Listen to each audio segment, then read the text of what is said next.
구독과 좋아요, 그리고 영상 제작하고 분석하는데 슈퍼생스는 큰 도움이 됩니다. 최종 선택은 각자의 판단 기준에 맞게 활용해주세요. 자, 챔피언스리그 플레이오프 2차전 스페인 마드리드에서 펼쳐지는 아틀레티코 마드리드와 클럽 브류헤의 맞대결. 오늘 이 경기의 모든 것을 데이터로 아주 정밀하게 파헤쳐 보겠습니다. 지난 1차전 정말 대단했죠. 양 팀이 3대3으로 비기면서 2차전은 그야말로 한 치 앞을 내다볼 수 없게 됐습니다. 아틀레티코는 훌리안 알바레스와 아데몰라 루크만의 골, 그리고 상대 자책골까지 나오면서 막강한 화력을 보여줬고요. 클럽 브류헤도 오니에디카, 트레솔디, 그리고 경기 막판에 타진 촐리스의 극적인 동점골로 응수했죠. 정말 엄청난 경기였습니다. 자, 그럼 본격적으로 들어가 볼까요? 오늘 우리가 어떤 순서로 분석할지 바로 이 로드맵을 짜라가 보겠습니다. 먼저 양 팀의 전력 누수는 없는지, 그리고 전술적으로 어떤 부분에서 부딪힐지 짚어볼 거고요. 이어서 수비 데이터를 좀 더 깊게 들여다보고 동기부여나 홈 이점 같은 변수들, 또 예측을 뒤집을 만한 시나리오까지 살펴본 뒤에 데이터에 기반한 최종 결론을 내려보겠습니다. 네, 첫 번째 분석입니다. 이런 토너먼트, 그러니까 지면 바로 탈락하는 단판 승부에서는요, 사실 가장 결정적인 변수가 바로 누가 뛰고 누가 못 뛰느냐입니다. 어떤 선수가 빠지고 그 빈자리가 팀에 어떤 영향을 미치는지부터 자세히 살펴보겠습니다. 아틀레티코 입장에서는 이게 정말 뼈아플 거예요. 바로 중원의 핵심인 파블로 바리오스와 공격의 창의성을 더해주는 니코 곤살레스가 부상으로 나올 수 없다는 건데요. 이건 단순히 선수 2명이 빠지는 게 아니라 팀의 공격 전개 방식 자체에 큰 구멍이 생겼다는 뜻이거든요. 이 숫자가 바로 그 공백의 크기를 보여줍니다. 기대 득점, 그러니까 XG 값인데요. 얼마나 좋은 득점 기회를 만들었는지를 나타내는 수치죠. 바리오스가 1.7, 곤살레스가 2.4. 이 둘을 합치면요, 팀의 공격 잠재력에서 무려 4.1의 기대 득점이 그냥 사라져버리는 셈입니다. 엄청난 손실이죠. 하지만 아틀레티코에겐 이 공백을 개인의 능력으로 메워줄 선수들이 있습니다.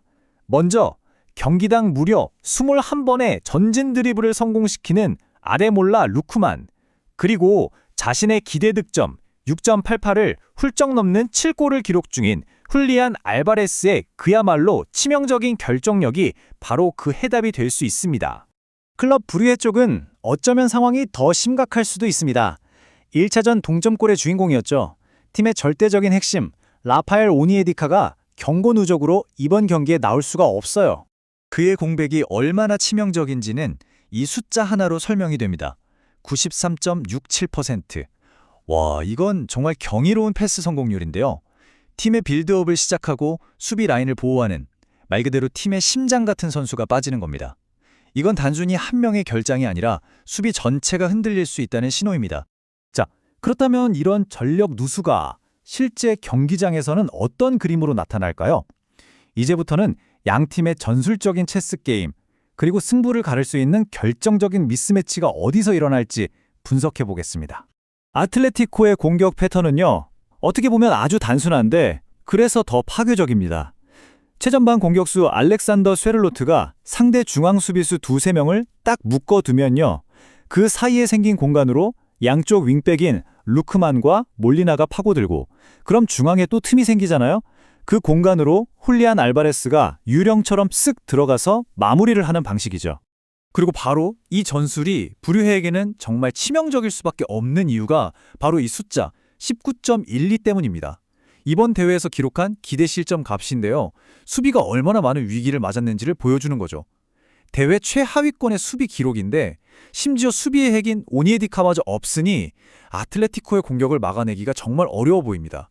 물론 브류헤도 그냥 당하고만 있진 않겠죠. 이 팀의 핵심 전술 오버로드 투 아이솔레이트라는 게 있는데 이게 또 아틀레티코의 약점을 정확하게 찌를 수 있습니다. 한쪽 측면의 선수를 막 몰아넣어서 상대 수비를 그쪽으로 끌어당긴 다음에 텅 빈 반대편 공간에 있는 공격수에게 한 번에 공을 보내는 전술이죠. 브루헤가 바로 그 반대편에 고립시키려는 선수가 바로 윙어 크리스토스 촐리스입니다. 이 선수의 최고 속도가 시속 31.99km. 역습 상황에서 이 스피드는 그야말로 상대 수비에겐 재앙과도 같을 겁니다. 자, 여기서 이제 핵심 포인트가 나옵니다. 두 팀 모두 공격은 정말 날카롭거든요. 그럼 문제는 과연 누가 더 수비를 잘하느냐겠죠. 데이터는 이 집중력이라는 부분에 대해서 아주 흥미로운 이야기를 들려주고 있습니다. 아틀레티코의 수비를 보면 좀 재밌는 특징이 있어요. 일종의 선택적 집중 현상이라고 할까요? 보시는 것처럼 바르셀로나 같은 진짜 강팀을 만날 때는 무실점을 기록할 정도로 엄청나게 집중하는데, 반대로 좀 쉽게 이기는 경기나 리드하는 상황에서는 이 정도면 되겠지 하는 인지적 방심 때문에 어이없이 실점하는 경향이 아주 뚜렷합니다. 자, 그런데 클럽 브리에의 수비는 좀 다릅니다. 이건 방심의 문제가 아니라 좀 더 구조적인 문제에 가까워요. 기대 실점과 실제 실점 수치가 거의 똑같다는 건요, 다시 말해 상대에게 좋은 찬스를 내주면 거의 그대로 골로 이어진다는 뜻입니다. 꾸준히 위험한 상황을 허용한다는 거죠. 자, 전술적인 부분을 살펴봤으니 이제 경기 외적인 요소들도 반드시 고려해야겠죠. 동기부여라든지 홈 어드밴티지, 또 이동에 따른 피로도 같은 변수들 말입니다. 이 부분에서는 아틀레티코가 압도적으로 유리합니다. 챔피언스리그 토너먼트에서 단 한 번도 진 적이 없는 그야말로 안방 깡패고요. 직전 경기도 홈에서 치러서 이동에 따른 피로도 전혀 없죠. 반면에 불효해는 스페인 원정 15경기에서 딱 한 번 이겼을 정도로 원정 성적이 끔찍하고 장거리 이동이라는 부담까지 안고 싸워야 합니다. 지금까지의 데이터를 보면 모든 게 아틀레티코의 승리를 가리키는 것 같은데, 과연 이 예측을 뒤집을 만한 변수는 없을까요? 지금부터는 이 판을 완전히 흔들어 버릴 수 있는 3가지 와일드카드 시나리오를 한번 살펴보겠습니다. 첫 번째 변수는 바로 주심입니다. 클레망 튜르팽 주심.